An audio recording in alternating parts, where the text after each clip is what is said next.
നമസ്കാരം, ഞാൻ doctor G P Siddhi, government Ayurveda dispensary കാലടിയിലെ സീനിയർ മെഡിക്കൽ ഓഫീസർ.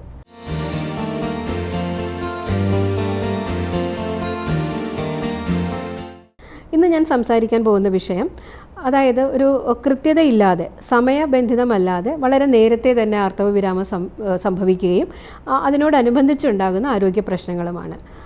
നമുക്കറിയാം, സ്ത്രീയുടെ ജീവിതത്തിൽ, അതായത് ഒരു സ്ത്രീയുടെ ജീവിതത്തിൽ ത്രൂ ഔട്ട് ദ ലൈഫ് ഒത്തിരി ചേഞ്ചസ് സംഭവിക്കുന്നുണ്ട്. അതിൽ ഏറ്റവും പ്രധാനപ്പെട്ടൊരു കാലമാണ് ആർത്തവ കാലം എന്ന് പറയുന്നത്. തീർച്ചയായും ആർത്തവ കാലം എന്ന് പറയുന്നത് ഒരു പ്രൊട്ടക്റ്റീവ് ടൈമാണ്. നമ്മുടെ മാറിയ ജീവിതശൈലി, ഭക്ഷണ രീതി, അതുപോലെ തന്നെ നമ്മുടെ ജീവിതശൈലി രോഗങ്ങളുടെ ബാഹുല്യം, മറ്റു ദീർഘകാലമായി നിൽക്കുന്ന രോഗങ്ങളുടെ ബാഹുല്യം, ഇതൊക്കെ കൊണ്ടിട്ട് ആർത്തവത്തിൽ തുടക്കം മുതലേ ആർത്തവത്തിൽ ഒരു ഇറഗുലാരിറ്റി സംഭവിക്കാനും, മാത്രമല്ല ഒരു കൃത്യമായ സമയത്ത്, അതായത് സാധാരണ ഒരു 55 വയസ്സിനുള്ളിൽ ആർത്തവ വിരാമം സംഭവിക്കേണ്ടവർ ഏർലി മെനോപോസ്, നേരത്തെ തന്നെ 40 വയസ്സിന് മുന്നേ തന്നെ മെനോപോസ്, അതായത് ആർത്തവ വിരാമം സംഭവിക്കാറുണ്ട്. അതായത് സാധാരണ നമ്മൾ മുന്നേ കാലത്തൊക്കെ ഒരു പെൺകുട്ടി മെനാർക്കി അഥവാ ആദ്യത്തെ ആർത്തവം സംഭവിക്കുന്നത് ഒരു 12, 13, 14 വയസ്സിലൊക്കെ ആയിരുന്നു. ഇപ്പോൾ നമ്മുടെ ജീവിതശൈലി മാറിയത് കൊണ്ട് തന്നെ ഏർലി മെനാർക്കി, അതായത് മെൻസുറേഷൻ 10 വയസ്സിലേ തന്നെ ആരംഭിക്കുന്ന കുട്ടികളുണ്ട്. അപ്പം അത്തരം രീതിയിൽ നേരത്തെ തന്നെ നമുക്ക് മെൻസുറേഷൻ സംഭവിക്കുകയും നമ്മുടെ ഒരു ജീവിതകാലത്തിൽ ആവശ്യമുള്ള അണ്ടോൽപാദനമൊക്കെ നേരത്തെ തന്നെ സംഭവിക്കുകയും ചെയ്യുമ്പോൾ നേരത്തെ സ്വാഭാവികമായിട്ടും നമുക്ക് നേരത്തെ മെനോപോസ് വരാറുണ്ട്. നേരത്തെ മെനോപോസ് അമിതാർത്തവം വരുന്നതിന് മറ്റു പല കാരണങ്ങളുമുണ്ട്. വളരെയധികം, അതായത് കൗമാരക്കാരെയും അല്ലാതെ തന്നെ കുറച്ചൊരു മധ്യവയസ്കരെയൊക്കെ വളരെയധികം അലട്ടുന്നൊരു പ്രശ്നമായ PCOD, പോളിസിസ്റ്റിക് ഓവേറിയൻ ഡിസീസ്, ഇത്തരം ഒരു അവസ്ഥയ്ക്കൊരു പ്രധാന കാരണമാണ്. അതായത് പോളിസിസ്റ്റിക് ഓവേറിയൻ ഡിസീസ് എന്ന് പറഞ്ഞാൽ ആരോഗ്യമുള്ള അണ്ടകോശങ്ങൾ നമ്മുടെ ഓവറിയിൽ ഇല്ലാതാകുന്ന അവസ്ഥയാണ്. അതായത് നമുക്ക് ഒരു നിശ്ചിത കാലയളവിൽ, ഒരു പീരീഡിൽ അണ്ടോൽപാദനവും അണ്ടവിസർജനവും സംഭവിക്കണം. അത് സംഭവിക്കാതെ വരികയും അണ്ടകോശങ്ങൾ ഇമ്മച്ചുവറായിട്ട് കുമിളകളായിട്ട് നമ്മുടെ ഓവറിയിൽ ചേർന്നിരിക്കുകയും ചെയ്യുന്നു. അതായത് ആരോഗ്യമുള്ള അണ്ടം അവരിൽ ഇല്ലാതാകുന്നു. പലപ്പോഴും അത് സ്ത്രീകൾ നമ്മുടെ ചികിത്സയ്ക്കായി എത്തുന്നത് വിവാഹമൊക്കെ കഴിഞ്ഞ് ഒരു പ്രത്യുൽപാദനത്തെക്കുറിച്ചൊക്കെ ആലോചിക്കുമ്പോഴാണ്. പക്ഷേ അതിന് നേരത്തെ തന്നെ നമ്മൾ ശ്രദ്ധിച്ചില്ല എങ്കിൽ PCOD എന്നുള്ള കണ്ടീഷൻ നമ്മുടെ പ്രത്യുൽപാദന ആരോഗ്യത്തെ, റീപ്രൊഡക്റ്റീവ് ഹെൽത്തിനെ നമുക്ക് ബാധിക്കാൻ സാധ്യതയുണ്ട്.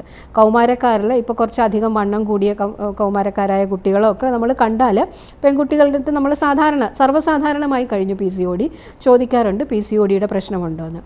അതായത് PCODയുടെ ലക്ഷണങ്ങൾ എന്ന് പറഞ്ഞാൽ പീരീഡ്സ് അഥവാ മെൻസുറേഷൻ കൃത്യസമയത്ത് വരികയില്ല, വളരെയധികം ഗ്യാപ്പ് ഉണ്ടാവും. അതായത് 2 പീരീഡ്സ് തമ്മിൽ നല്ലോണം അന്തരം ഉണ്ടായിരിക്കും.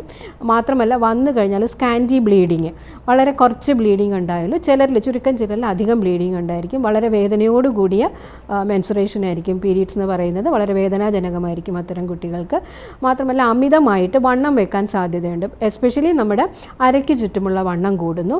അതുപോലെ തന്നെ സ്ത്രീ ഹോർമോണുകളുടെ കുറവ് മൂലമാണ് ഇത് സംഭവിക്കുന്നത്. സ്ത്രീ സഹജമായ ഹോർമോണുകൾ കുറയുന്നത് കൊണ്ട് തന്നെ പുരുഷ ഹോർമോണുകളുടെ അളവ് കൂടുകയും ചെയ്യുന്നു. അതുകൊണ്ട് മെയിൽ പാറ്റേൺ ഹെയർ ഗ്രോത്ത്, മുഖരോമങ്ങൾ കൂടുന്നു, താടിരോമങ്ങൾ കൂടുന്നു, അതുപോലെ മേൽചുണ്ടിലെ രോമങ്ങളൊക്കെ PCOD പോലുള്ള കണ്ടീഷനുള്ളവർക്ക് കൂടാൻ സാധ്യതയുണ്ട്. കഴുത്തിന് ചുറ്റും കറുത്ത നിറം വരിക, ഇതൊക്കെയാണ് സാധാരണ PCOD ഉള്ളവരിൽ കാണുന്ന ലക്ഷണം. അതൊരു മെറ്റബോളിക് ഡിസോർഡറാണ്. ഈ മെറ്റബോളിക് ഡിസോർഡർ കാരണം നമ്മുടെ ഇൻസുലിൻ റെസിസ്റ്റൻസ് എന്ന് പറയുന്നത്, അതായത് നമ്മൾ കഴിക്കുന്ന ആഹാരം ശരിയായിട്ട് എനർജി ആയിട്ട് മാറ്റാനായിട്ട് ഇൻസുലിൻ ഹോർമോൺ പരാജയപ്പെടുകയും അതുകൊണ്ട് തന്നെ ഫാറ്റ് ഡെപ്പോസിറ്റ് നമുക്ക് വെയിറ്റ് കൂടുകയുമാണ് ചെയ്യുന്നത്. അത്തരം അവസ്ഥകളിൽ ഇൻസുലിൻ റെസിസ്റ്റൻസ് എന്നൊരു കണ്ടീഷൻ വരാനും സാധ്യതയുണ്ട്. ഇത്തരം ആൾക്കാരിൽ പീരീഡ്സിൽ ഒരു ഇറഗുലാരിറ്റി വരികയും അത് കൃത്യമായി മെൻസുറേഷൻ നടക്കാതെ വരികയും ഏർലി മെനോപോസിലേക്ക് എത്താനും സാധ്യതയുണ്ട്. നേരത്തെ തന്നെ ആർത്തവം നിന്നു പോകാനും സാധ്യതയുണ്ട്. ആൻഡ് ശ്രദ്ധിക്കേണ്ട വേറൊരു കാര്യം എന്ന് പറഞ്ഞാൽ, ഒരു വയസ്സ് കഴിഞ്ഞിട്ട് നമുക്ക് പീരീഡ്സ് വന്നില്ല എങ്കിൽ നമുക്ക് പീരീഡ്സ് നിന്നു എന്ന് വിചാരിച്ചിട്ട് നമ്മൾ ഒരു അശ്രദ്ധ പാടില്ല. ചില സമയങ്ങളിൽ വളരെ ഒരു ലോങ് ഗ്യാപ്പ് കഴിഞ്ഞിട്ട് വീണ്ടും ഒരു ബ്ലീഡിങ് വരാം ഇത്തരം ആൾക്കാരിൽ.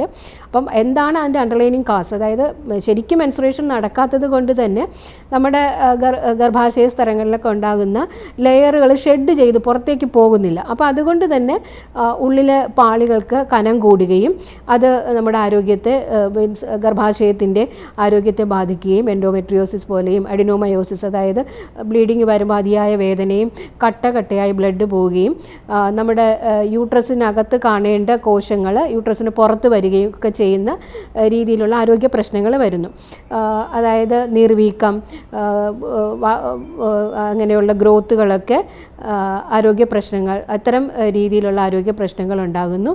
ഇത് കൃത്യമായ ആർത്തവ സ്രാവത്തിനെ ബാധിക്കുകയും നേരത്തെ തന്നെ ആർത്തവം നിന്നു പോകാനും സാധ്യതയുണ്ട്. പിന്നീട് ചില മെഡിക്കേഷൻസ് ഉപയോഗിക്കുന്ന ആൾക്കാർ, എസ്പെഷ്യലി ചില മാനസിക ആരോഗ്യ പ്രശ്നങ്ങൾക്ക് ചില മെഡിസിൻസ് ഉപയോഗിക്കുന്ന ആൾക്കാർക്ക് ഏർലി മെനോപോസ് വരാം. ചിലതരം എപ്പിലെപ്സിയുടെ ചിലതരം മരുന്നുകൾ ഉപയോഗിക്കുമ്പോഴത്തേനും ഏർലി മെനോപോസ് വരാം. അതുപോലെ തന്നെ ചിലതരം ക്യാൻസർ ട്രീറ്റ്മെൻറ്റ്, തൈറോയിഡ് ആരോഗ്യ പ്രശ്നമുള്ളവർക്ക് റേഡിയേഷൻ പോലുള്ള ചികിത്സകളൊക്കെ ചെയ്യേണ്ടി വരുന്ന സമയത്തും നേരത്തെ ആർത്തവ വിരാമം സംഭവിക്കാം. നേരത്തെ ആർത്തവ വിരാമം സംഭവിക്കുമ്പോൾ സാധാരണ നമ്മുടെ ശരീരത്തിൽ ഉണ്ടാകേണ്ട സ്ത്രീ ഹോർമോണുകളുടെ അളവ് കുറയുന്നു. ഈസ്ട്രജനും പ്രൊജസ്ട്രോണൊക്കെ കുറയുന്നത് കൊണ്ട് തന്നെ അത് നമ്മുടെ മറ്റ് ശാരീരിക ആരോഗ്യ പ്രശ്നങ്ങൾക്ക് നേരത്തെ കാരണമാകുന്നു. ഇത്തരം ആൾക്കാരിൽ കൃത്യമായ വ്യായാമം ശീലമാക്കുക. അവർക്ക് മിക്കവാറും ഈസ്ട്രജൻ സപ്ലിമെൻറ്റ് നേരത്തെ തന്നെ ചിലപ്പോൾ കൊടുക്കേണ്ടി വരും.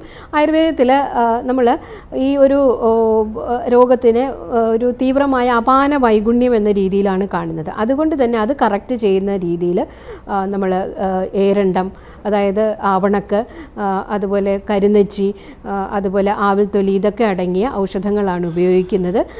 യോഗ പോലുള്ള എക്സസൈസുകൾ കൃത്യമായി ചെയ്യാനും ശീലിപ്പിക്കാറുണ്ട്. വ്യായാമം അവരുടെ ജീവിതത്തിൻ്റെ ഒരു ഭാഗമാക്കുക.